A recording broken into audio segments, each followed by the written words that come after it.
प्रिय बच्चों, सुप्रभात। आज कक्षा 10 हिंदी की क्लास में हम पहला पाठ पढ़ेंगे, मित्रता।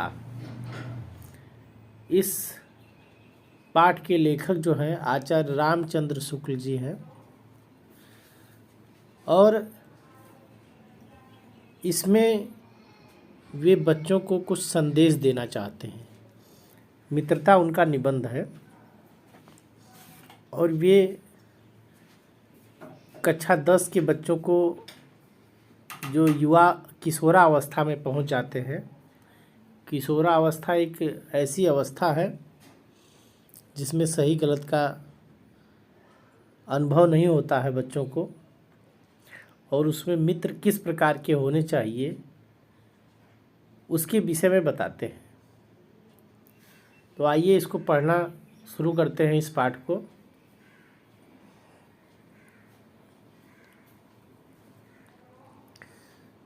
जब कोई युवा पुरुष अपने घर से बाहर निकल कर बाहरी संसार में अपनी स्थिति जमाता है।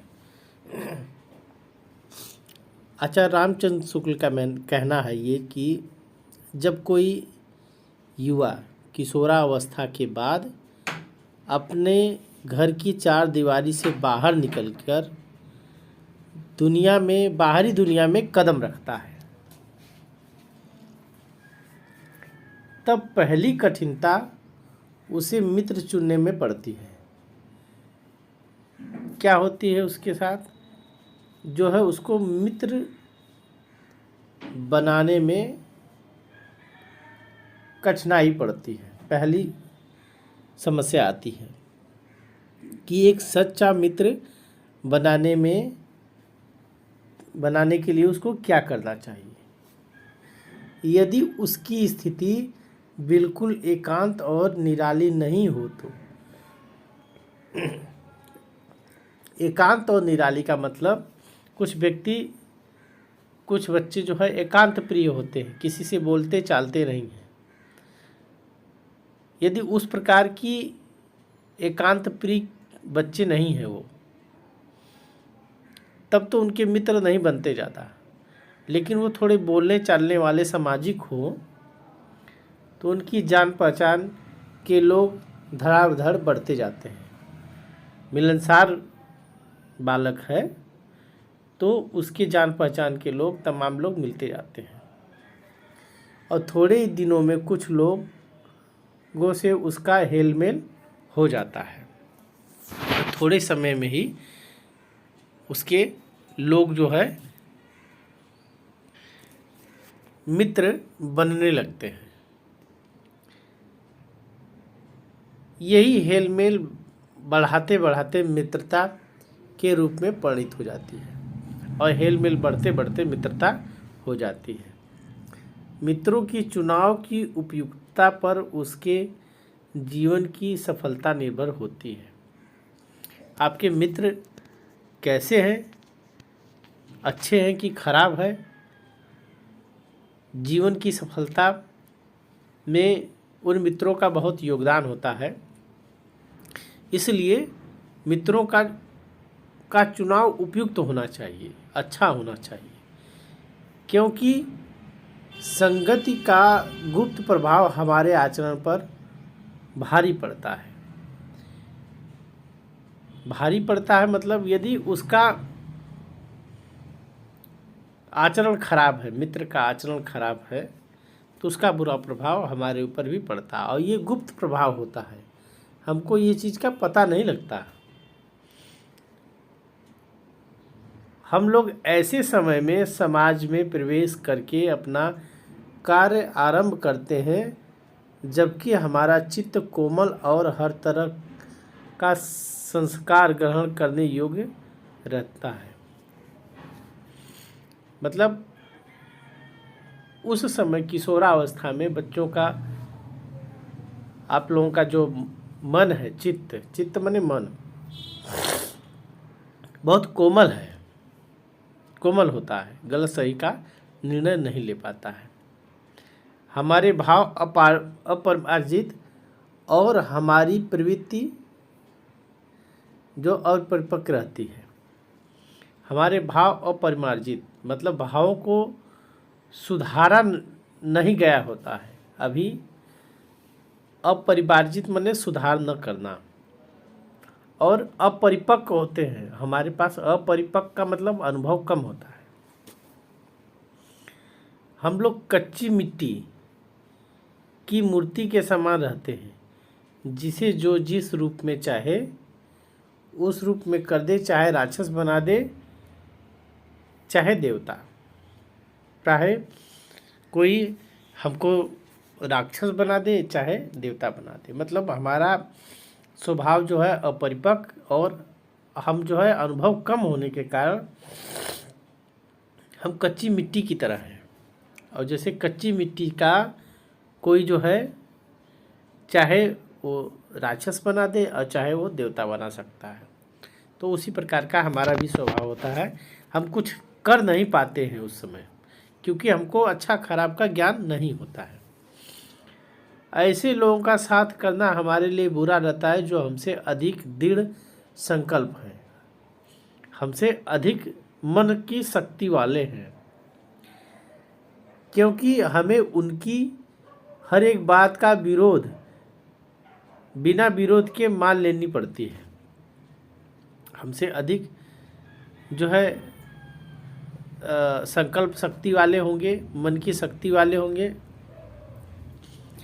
तो हमको बिना विरोध किए उनकी बात, हर बात मानना पड़ेगा, क्योंकि हमको लगेगा कि वे सही कर रहे हैं। पर ऐसे लोगों का साथ करना और बुरा है, जो हमारी बात को ऊपर रखते हैं, क्योंकि ऐसी दशा में न तो हमारे ऊपर कोई दबाव रहता है और न हमारे लिए कोई सहारा रहता है। दोनों अवस्थाओं में जिस बात का भय रहता है उसका पता युवा पुरुषों को प्रायः बहुत कम रहता है। मतलब जिस बात का भय का मतलब हो गया कि अच्छा खराब की बात हमको पता नहीं है, दोनों अवस्था में, चाहे अच्छा मिल जाए और चाहे खराब मिल जाए, उसका पता युवा पुरुषों को प्रायः बहुत कम होता है। मतलब मालूम ही नहीं रहता कि जो हमारे साथ हैं वे लोग अच्छे हैं या खराब हैं।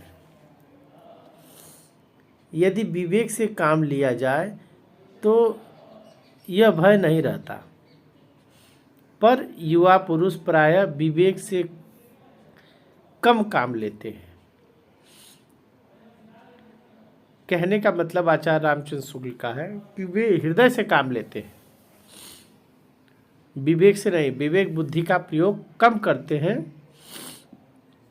और हृदय से काम लेते हैं, इसलिए जो है वो निर्णय अच्छा खराब का नहीं कर पाते हैं। आगे देखिए,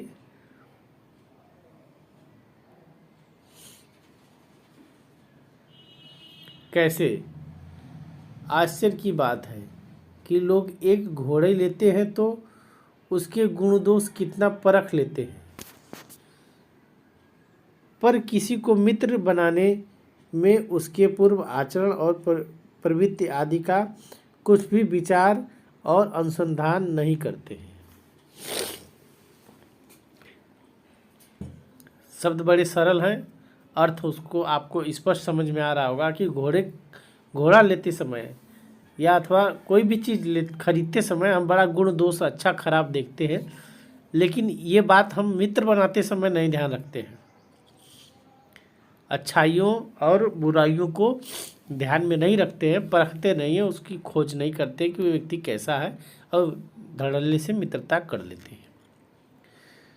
वे उनमें सब बातें अच्छी ही अच्छी मानकर अपना पूरा विश्वास जमा लेते हैं, और सब अच्छी बातें मिलकर मानकर मित्रता कर लेते हैं। हंसमुख चेहरा, बातचीत का ढंग, थोड़ी चतुराई या साहस से यही दो चार बातें किसी से देखकर लोग चटपट अपना बना लेते हैं। हम लोग यह नहीं सोचते कि मैत्री का उद्देश्य क्या है। हमें सोचना चाहिए मैत्री माने मित्रता का उद्देश्य क्या है तथा जीवन के व्यवहार में उसका क्या लक्ष्य है, कि इस मित्रता का जीवन में हमारे क्या उपयोग है, क्या मतलब महत्व है।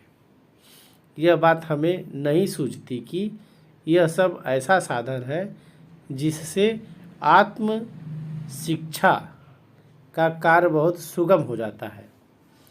आत्म शिक्षा मतलब अपनी शिक्षा का कार्य आसान हो जाता है। सुगम का मतलब आसान हो जाता है। एक प्राचीन विद्वान का वचन है, वचन मतलब कथन है, विश्वास पात्र मित्र से बड़ी भारी रक्षा रहती है। यदि मित्र जो है विश्वास पात्र है तो उससे बहुत भारी रक्षा होती है। रक्षा मतलब सुरक्षा रहती है हमारी। जिसे ऐसा मित्र मिल जाए उसे समझना चाहिए कि खजाना मिल गया, और जिसको अच्छा मित्र मिला उसको खजाना मिल गया। विश्वास पात्र मित्र जीवन का एक औषधि है। औषधि मतलब दवा, दवा की तरह है विश्वास पात्र।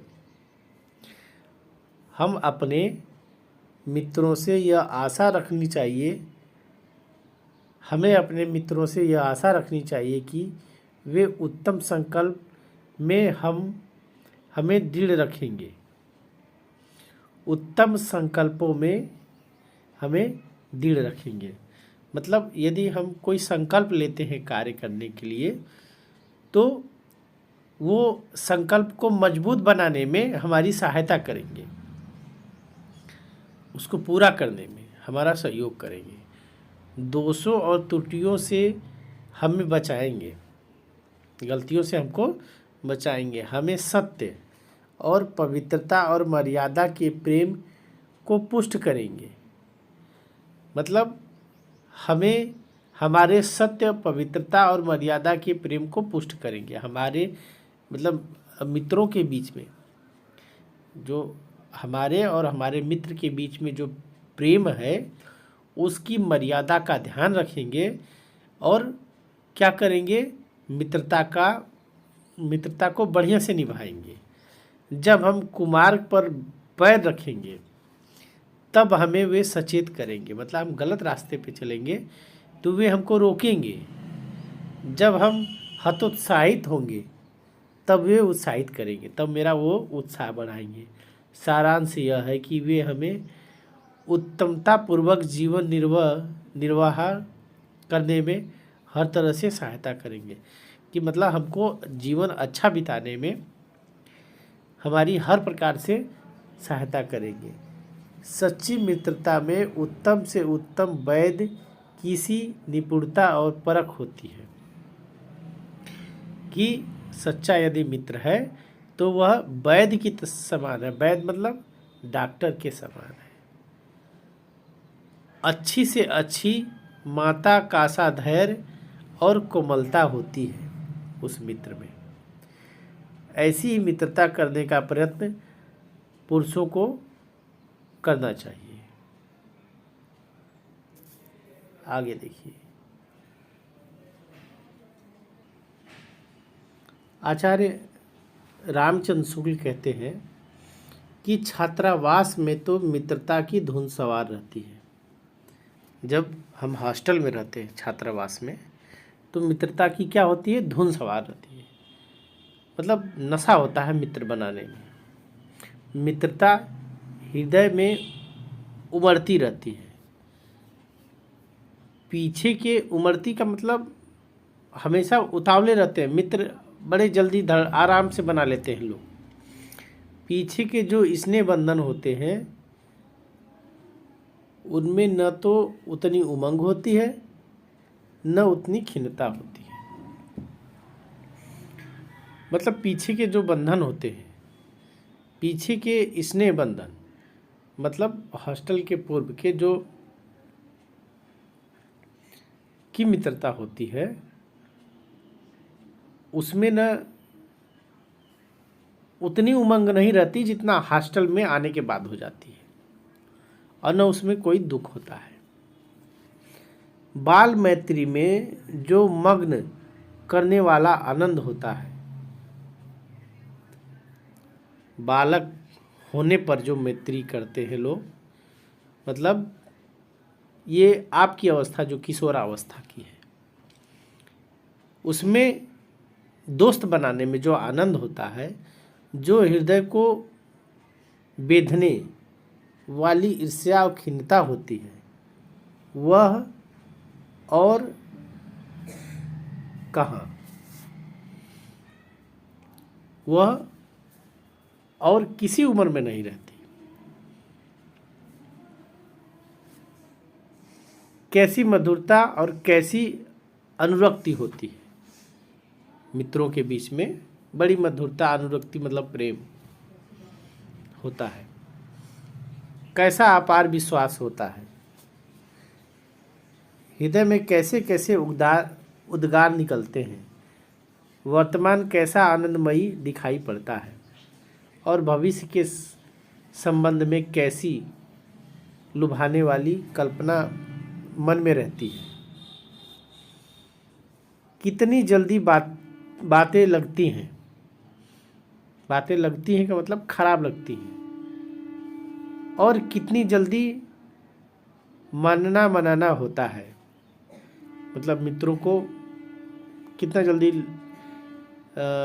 किसी बात पे बुरा मान जाते हैं और फिर कितना जल्दी मान जाते हैं, खुश हो जाते हैं। सहपाठी की मित्रता, साथ में पढ़ने वाले की मित्रता इस प्रकार की होती है। इस उक्ति में हृदय के कितने भारी उथल पुथल का भाव भरा हुआ है, किंतु जिस प्रकार युवा पुरुष की मित्रता स्कूल के बालक की मित्रता से दृढ़, शांत और गंभीर होती है, उसी प्रकार हमारी युवावस्था के मित्र बाल्यावस्था के मित्रों से कई बातों में भिन्न होते हैं। मतलब बाल्यावस्था में जो मित्र होते हैं और युवावस्था में जो मित्र होते हैं, उनकी में कई बातों में भिन्नता होती है, अलग होती है। मैं समझता हूँ कि मित्र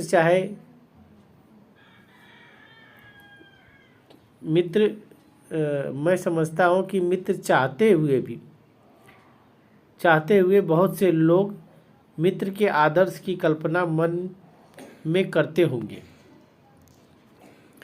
आदर्श मित्र की कल्पना करते हैं, पर इस कल्पित आदर्श से तो हमारा काम जीवन की झंझटों से चलता नहीं,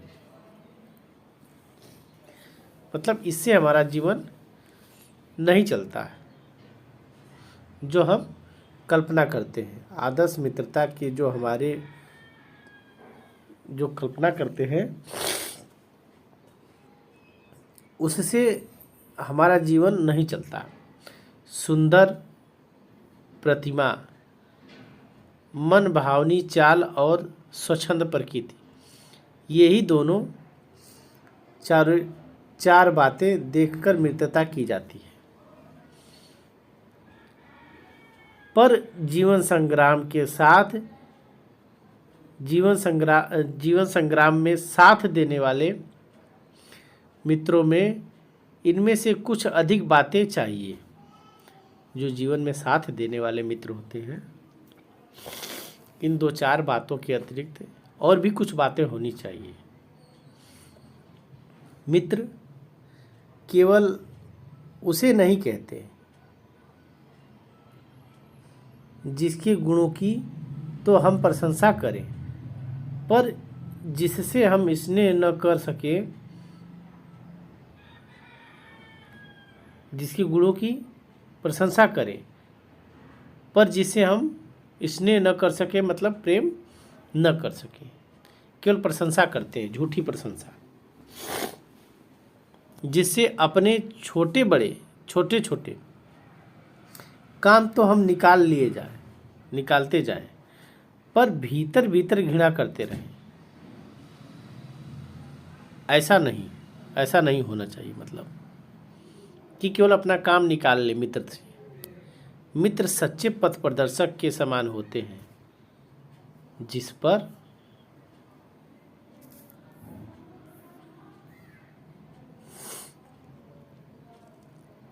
हम पूरा विश्वास कर सकें। भाई के समान होना चाहिए, जिसे हम अपना प्रतिपात्र बना सकें, प्रीति पात्र बना सकें। प्रीति माने प्रेम का पात्र बना सकें। हमारे और हमारे मित्र के बीच सच्ची सहानुभूति होनी चाहिए। ऐसी सहानुभूति जिससे एक के हानि लाभ का दूसरा अपना हानि लाभ समझे। मतलब ऐसी सहानुभूति, ऐसा प्रेम होना चाहिए कि एक की हानि हो तो दूसरा भी उसको अपनी हानि समझे। मित्रता के लिए यह आवश्यक नहीं है कि दोनों मित्र एक ही प्रकार का कार्य करते हो या एक ही रुचि के हो। इसी प्रकार की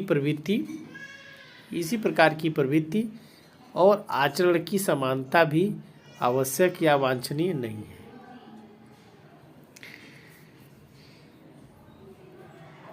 मतलब मित्रता केवल एक ही प्रकार के कार्य करने वाले लोगों में नहीं हो सकती। भिन्न भिन्न प्रकार के कार्य करते हो उनमें भी मित्रता होती है। और आचरण की समानता भी वांछनीय है। उनके आचरण समान होंगे तो मित्रता हो जाएगी। दोनों भिन्न प्रकृति के मनुष्यों में बराबर प्रीति और मित्रता रहती है, और भिन्न प्रकृति के होने के बाद भी मित्रता रहती है। राम धीर और शांत प्रकृति के थे, लक्ष्मण उग्र और उद्धृत स्वभाव के थे। राम और लक्ष्मण की बात की जा रही है। राम जो है धैर्यवान और शांत थे, वहीं लक्ष्मण जो है उग्र मतलब गुस्से वाले और चंचल स्वभाव के थे। पर दोनों भाइयों में अत्यंत प्रगाढ़ स्नेह था, बहुत ही प्रेम था दोनों में। उदार और उच्चाशय कर्ण और लोभी दुर्योधन के स्वभाव में कुछ विशेष समानता न थी। दोनों विरोधी स्वभाव के थे। कर्ण और दुर्योधन दोनों विरोधी स्वभाव के थे। फिर भी पर उन दोनों की मित्रता खूब निभी। उन दोनों की मित्रता निभी का मतलब निभाई। उन दोनों ने मित्रता अपनी निभाई। यह कोई बात नहीं कि एक ही स्वभाव और रुचि के लोगों में ही मित्रता हो सकती है। समाज में विभिन्नता देखकर लोग एक दूसरे की ओर आकर्षित होते हैं। जो गुण उनमें नहीं है, हम चाहते हैं कि कोई ऐसा मित्र मिले जिसमें वे गुण हो। चिंताशील मनुष्य प्रफुल्लित चित्त का सा ढूंढता है। मतलब जो चिंतित व्यक्ति होते हैं, चिंताशील वाले मनुष्य होते हैं, वो प्रफुल्लित चित्त वाले मित्र ढूंढते हैं, खुशी वाले प्रसन्नचित्त मित्र ढूंढते हैं। निर्बल व्यक्ति बली मित्र, शक्तिशाली मित्र ढूंढता है। धीर व्यक्ति है, वो उत्साह वाले व्यक्ति को ढूंढता है मित्र के रूप में।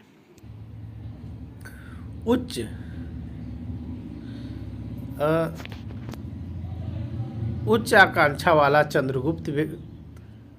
चंद्रगुप्त युक्ति और उपाय के लिए चाणक्य का मुख ताकता है। मतलब चंद्रगुप्त था उसकी आकांक्षा बहुत ऊंची थी मगध का सम्राट बनने की, और वो जो है क्या है, चाणक्य का मुख ताकता है। चाणक्य विद्वान व्यक्ति का मुख ताकता है, क्या मतलब, उससे मित्रता करता है, उसको अपना गुरु बनाता है। नीति विशारद अकबर मन बहलाने के लिए बीरबल की ओर देखता था।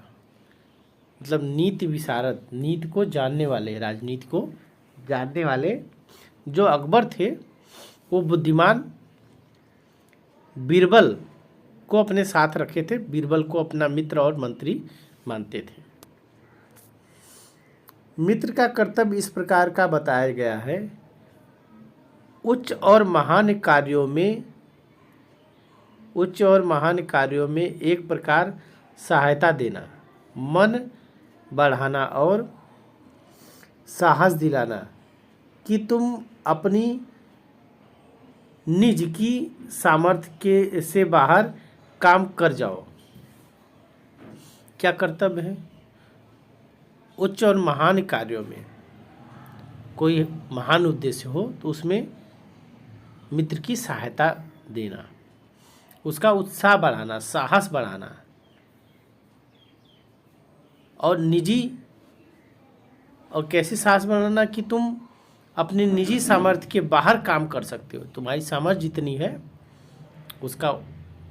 उससे भी ज़्यादा तुम अधिक ज़्यादा कर सकते हो। इस प्रकार हमको उत्साह अपने मित्र का बढ़ाना चाहिए। यह कर्तव्य उसी से पूरा होगा जो दृढ़ चित्त और सत्य संकल्प का होगा। इससे हमें ऐसे ही मित्रों की खोज में रहना चाहिए जिनमें हमें अधिक आत्मबल हो, मतलब जिनके मन की शक्ति बलवती हो, ऐसे मित्र को खोजना चाहिए। जो आत्मबल जिनका बड़ा हो, अंदर का बल बड़ा हो, ऐसे मित्रों की हमको खोज करनी चाहिए। हमें उसका पल्ला उसी तरह पकड़ना चाहिए जिस तरह सुग्रीव ने राम का पल्ला पकड़ा था। जैसे सुग्रीव ने राम का साथ पकड़ा, राम से मित्रता की थी रावण के राज्य को समाप्त करने के लिए। मित्र हो तो प्रतिष्ठित और शुद्ध हृदय के हो, मृदुलता और पुरुषार्थी हो। मृदुलता माने मीठा स्वभाव वाला, पुरुषार्थी मतलब पौरुष हो, साहस हो उसके अंदर।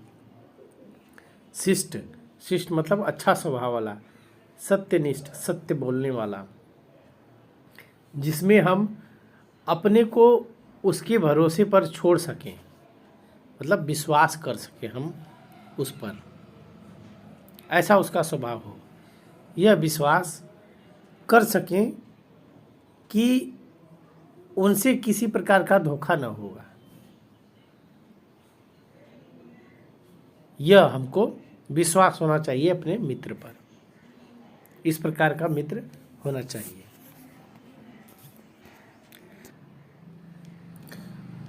जो बात ऊपर मित्रों के संबंध में कही गई है वही जान पहचान वाले के संबंध में भी ठीक है। मतलब मित्र ही नहीं, जान पहचान भी बना रहे हैं तो वे सारी चीज़ें आपको देखनी चाहिए जो मित्र बनाते समय देखी जाती हैं। जान पहचान के लोग ऐसे हों जिनसे हम कुछ लाभ उठा सकते हो, जो हमारे जीवन में उत्तम और आनंदमय करने में कुछ सहायता दे सकते हो, यद्यपि उतनी नहीं जितनी गहरे मित्र दे सकते हैं। मतलब जान पहचान वाले भी हमारे जीवन में सहायता दें और जीवन को हमारे आनंदमय रखें। ये सब गुण हमको जान पहचान वालों में देखना चाहिए, लेकिन जितना गहरा मित्र करते हैं उतना वे नहीं करते हैं। मनुष्य का जीवन थोड़ा है, उसमें खोने के लिए समय नहीं है। थोड़ा समय है तो समय बर्बाद करने के लिए नहीं है। यदि क ख ग हमारे लिए कुछ नहीं कर सकते, न कोई बुद्धिमानी न विनोद की बातचीत कर सकते हैं, न कोई अच्छी बात बतला सकते हैं, न सहानुभूति द्वारा हमें साहस बढ़ा सकते हैं, न हमारे आनंद में सम्मिलित हो सकते हैं, न हमें कर्तव्यों का ध्यान दिला सकते हैं, तो ईश्वर हमें उनसे दूर ही रखे। मतलब इस प्रकार के लोग जो हों, जो हमारी किसी प्रकार की सहायता न कर सके, ईश्वर से प्रार्थना करनी चाहिए ऐसे लोगों से हमको दूर ही रखिए। हम अपने चारों ओर जड़ मूर्तियाँ सजाना नहीं चाहते कि जो हमारे अच्छे और बुरे का ख्याल न रखें, किसी प्रकार के लिए हमको सचेत न करें। जड़ मूर्तियाँ मतलब जैसे मूर्ति न हिलती है, डुलती है, चुपचाप खड़ी रहती है केवल, तो उस तरह के लोग नहीं चाहिए। आजकल जान पहचान बढ़ाना कोई बड़ी बात नहीं है। कोई भी युवा पुरुष ऐसे अनेक युवा पुरुषों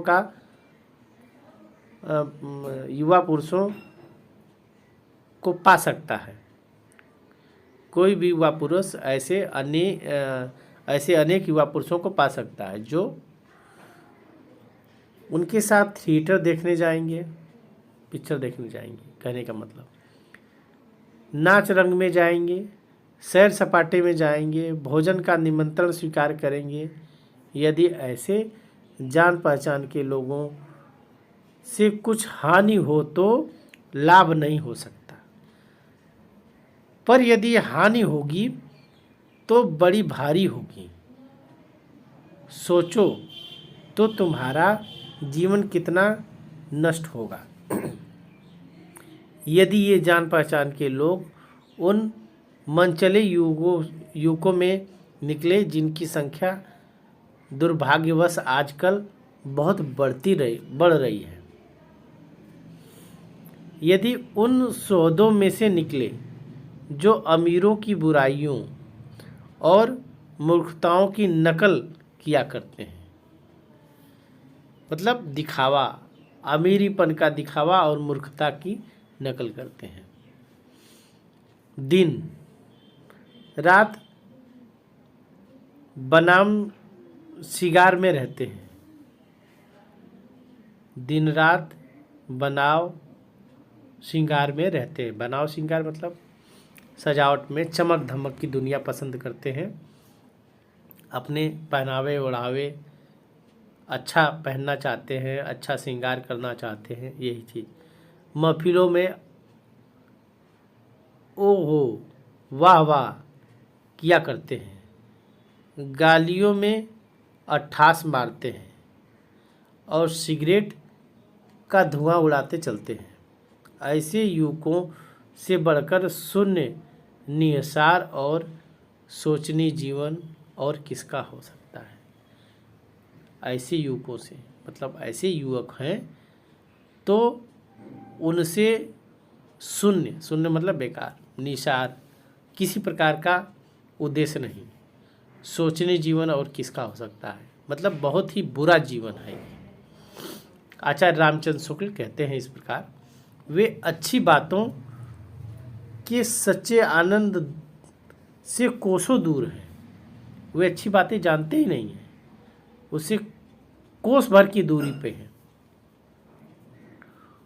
उनके लिए न तो संसार में सुंदर और मनोहर उक्ति वाले कवि हुए हैं और न संसार में सुंदर आचरण वाले महात्मा हुए हैं। मतलब उनको सही मार्ग दिखाने वाला कोई है नहीं, उनके लिए ये सब चीज़ें बेकार है। अब आगे देखिए, उनके लिए न तो बड़े बड़े वीर अद्भुत कर्म कर गए हैं और न बड़े बड़े ग्रंथकार ऐसी विचार छोड़ गए हैं। मतलब उनके लिए कोई वीर पुरुष नहीं है जो अद्भुत कर्म किया हो जिससे वे कुछ सीख सके, और न ग्रंथकार हुए हैं जिसको वो जिसके ग्रंथों को पढ़कर वो कुछ सीख सके। उनके लिए ये सब कुछ नहीं है। जिनसे मनुष्य जाति के हृदय में सात्विकता की उमड़े उठती हो, सात्विकता की उमड़ उठती हो। मतलब ये वीर पुरुषों और ग्रंथों से कुछ सात्विकता मतलब अच्छी बातें सीख ले वो, इस प्रकार की उनके मन के अंदर कोई उमड़ती नहीं चीज़ नहीं होती है। उनके लिए फूल पत्तियों में कोई सौंदर्य नहीं है, झरनों की कलकल में मधुर संगीत नहीं, अनंत सागर तरंगों पर गंभीर रहस्यों का आभास नहीं। उनके भाग्य में सच्चे प्रयत्न और पुरुषार्थ का आनंद नहीं। उनके भाग्य में सच्ची प्रीति का सुख और कोमल हृदय का शांत नहीं।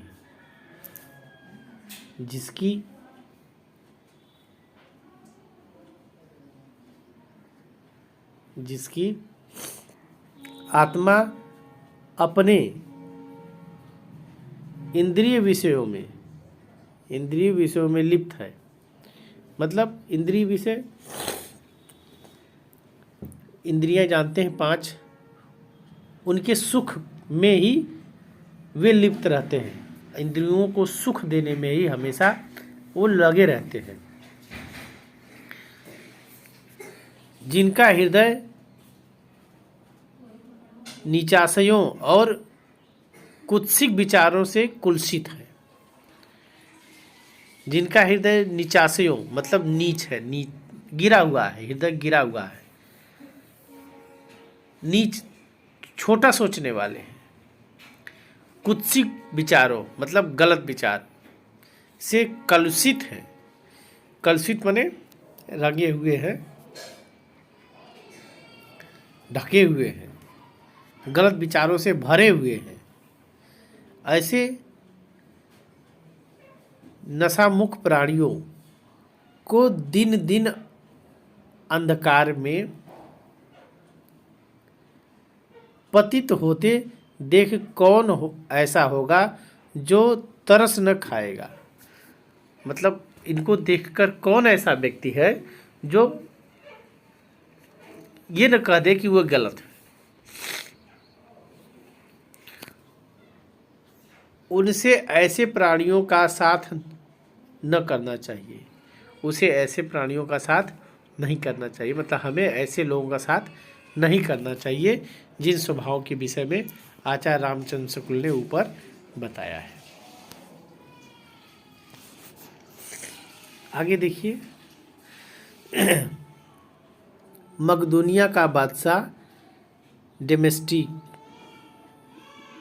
कभी कभी राज्य का सब काम छोड़ अपने ही मेल के 10-5 साथियों को लेकर विषय वासना में लिप्त रहता था।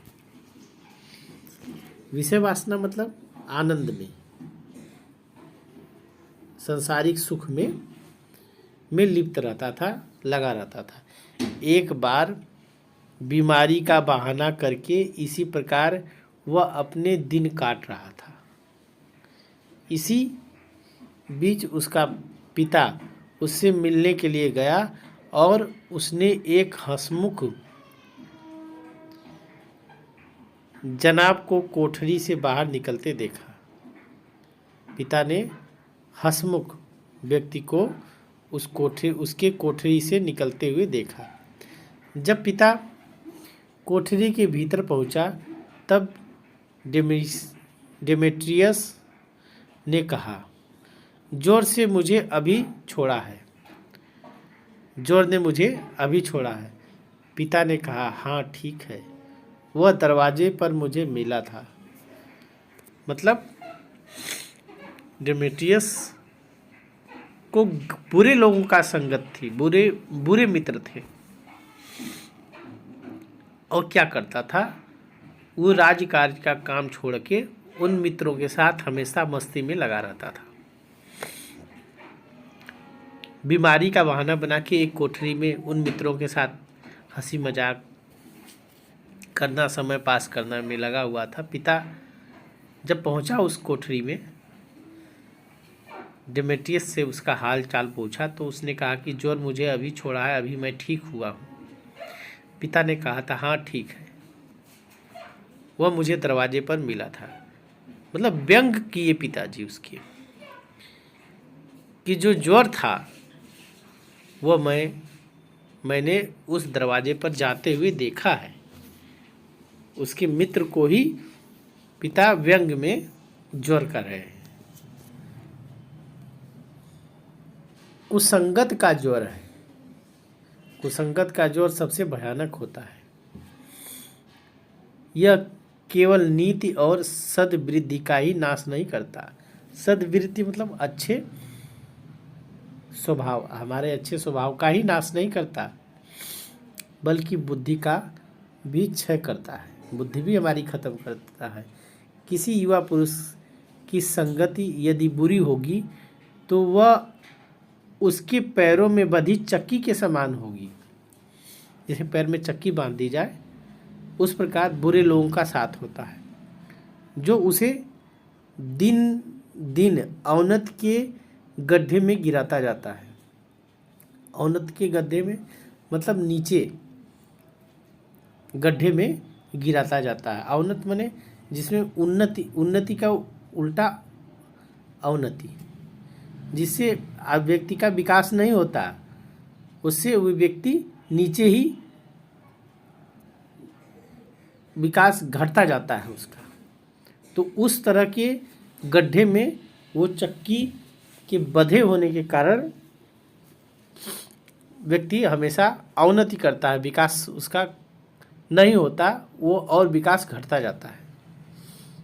यदि अच्छी होगी तो सहारा देने वाले बहुत बाहु के समान होगी। यदि संगति जो है अच्छी होगी तो सहारा देने वाले बाहु मतलब बाह के, भुजा के समान होगी, जो उसे निरंतर उन्नति की ओर उठाती जाएगी, मतलब विकास की तरफ लेके जाएगी।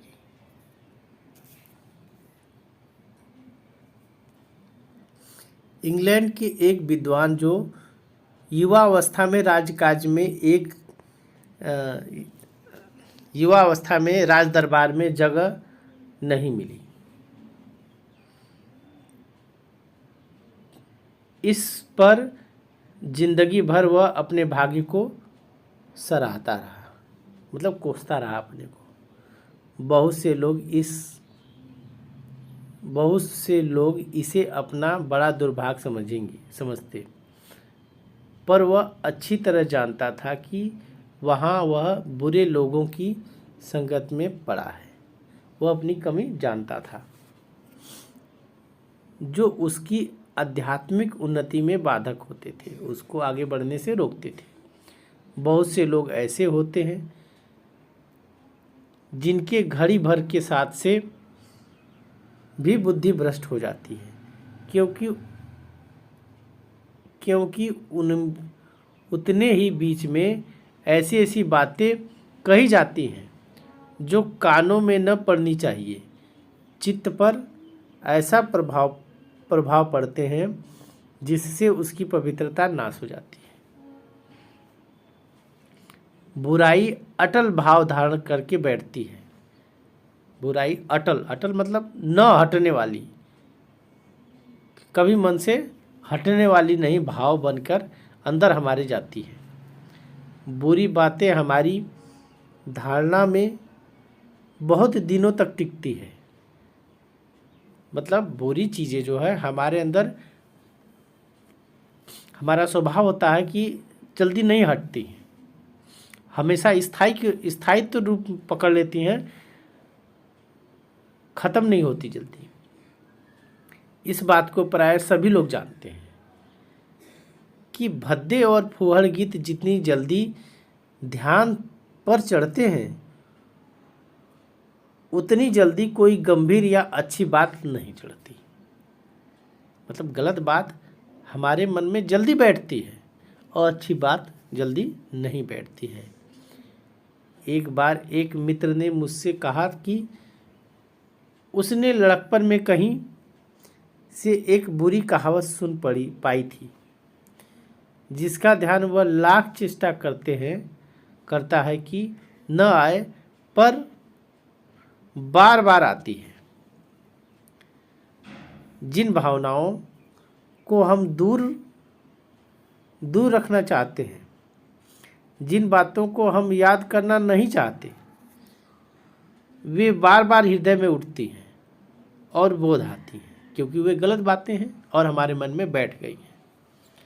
इसीलिए ये अटल शब्द का जो न टले प्रयोग किया गया है। अतः तुम पूरी चौकसी रखो, ऐसे लोगों पर को कभी साथी न बनाओ जो अश्लील, अपवित्र और फूहड़ बातों से तुम्हें हंसाना चाहते हैं। सावधान रहो, ऐसा न हो कि पहले पहल तुम इसे एक बहुत सामान्य बात समझो और सोचो कि एक बार ऐसा हुआ फिर ऐसा न होगा, अथवा तुम्हारा चरित्र बल का ऐसा प्रभाव पड़ेगा कि ऐसी बातें बकने वाले आगे चलकर आप सुधर जाएंगे। ऐसा नहीं होता है। ऐसे लोगों से सावधान होना चाहिए। ऐसा नहीं, हम हमेशा सोचते हैं कि अरे चलिए कोई बात नहीं, आज एक बार हो गया फिर अब कभी नहीं होगा। लेकिन ऐसा बात नहीं, वो गहरा प्रभाव चीज़ें डालती हैं हमारे ऊपर और जिससे हम अपने को सुधार नहीं पाते। नहीं, ऐसी हो सकती है। जब एक बार मनुष्य अपना पैर कीचड़ में डाल देता है, तब फिर वह नहीं देखता कि वह कहाँ और कैसी जगह पैर रखता है। आगे देखिए, धीरे धीरे उन बुरी बातों में अभ्यस्त होते होते तुम्हारी घृणा कम हो जाएगी। मतलब उन बुरी बातों का के लिए तुम धीरे धीरे अभ्यास हो जाएगा तुमको, और तुमको ये पता ही नहीं लगेगा कि वे बुरी बातें हैं। पीछे तुम्हें उससे चिढ़ न मालूम होगी, क्योंकि तुम यह सोचने लगोगे कि चिढ़ने की बात ही क्या है, ये तो बहुत साधारण बात है। इसलिए तुम उसको अच्छा समझने लगोगे, उन चीज़ों को खराब समझोगे नहीं। तुम्हारा विवेक कुंठित हो जाएगा। कुंठित हो जाएगा मतलब विवेक समाप्त हो जाएगा, खत्म हो जाएगा। अच्छा खराब तुम समझ ही नहीं पाओगे। तुम्हें भले बुरे की पहचान न रह जाएगी। अंत में होते होते तुम भी बुराई के भक्त बन जाओगे। अतः हृदय को उज्जवल और निष्कलंक रखने का सबसे अच्छा उपाय यही है कि बुरी संगत की छूत से बचो, बुरे लोगों की मित्रता से बचो। यही पुरानी कहावत है कि काजल की कोठरी में कैसो ही सयानो जाए। कोई काजल की कोठरी है जिसमें पूरी काली पोती हुई है, कैसो हु सयानो जाए। कैसो माने कितना ही सयानो माने सयाना समझदार व्यक्ति जाएगा। एक लीक काजल की लागी पे लागी है। एक लकीर जो है काजल की लगी जाएगी, कितना भी आप बच के जाएंगे। काजल की कोठरी के अंदर घुसेंगे यदि आप कितने भी समझदार हैं, फिर भी कहीं न कहीं आपको एक कलंक लगी जाएगा। एक लकीर जो है काजल की आपके ऊपर कहीं न कहीं पड़ जाएगी। ये आचार्य रामचंद्र शुक्ल का निबंध आपका मित्रता यहाँ समाप्त हुआ। आशा है आपको समझ में आया होगा और आप कि जीवन में उतारने वाली बात भी है ये चीज़ें, और आपके पाठ्यक्रम में भी है, आप व्याख्या कर सकेंगे इसकी। आज के लिए बस इतना ही, धन्यवाद।